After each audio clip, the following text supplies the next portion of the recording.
부동산 이야기로 이어가 보겠습니다. 서울의 마지막 금싸라기 땅이라는 별명이 붙은 곳이 있죠. 이 용산 정비창의 개발 청사진이 나왔습니다.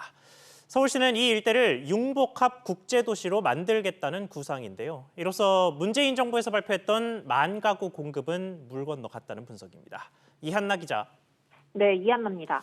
네, 이 청사진에 나오는 키워드인 융복합 국제도시, 사실 이것만 들으면 조금 추상적인데 구체적으로 뭘 한다는 겁니까?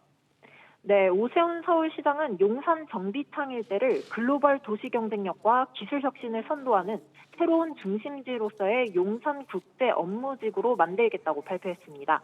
이 부지는 약 50만 제곱미터로 여의도 공원의 2배, 서울광장의 40배에 이르는데 2013년 도시개발 사업이 최종 무산된 이후 10년째 방치되었습니다.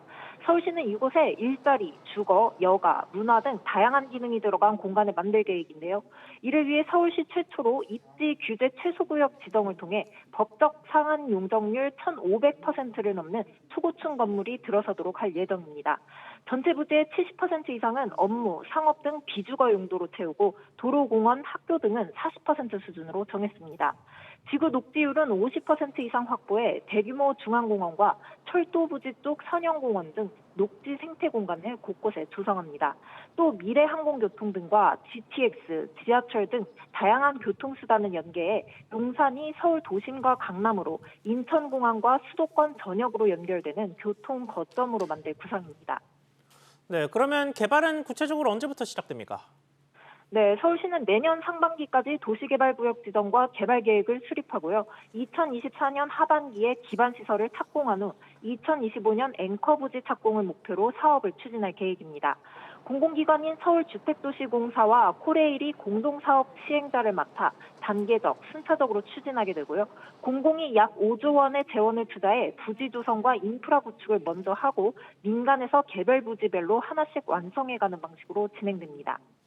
네, 그런데 이전 정부에서 나왔던 8사 대책 같은 부동산 대책들을 보면 이 지역에 만 가구의 주택 공급 계획이 있었어요. 이 계획은 어떻게 됩니까?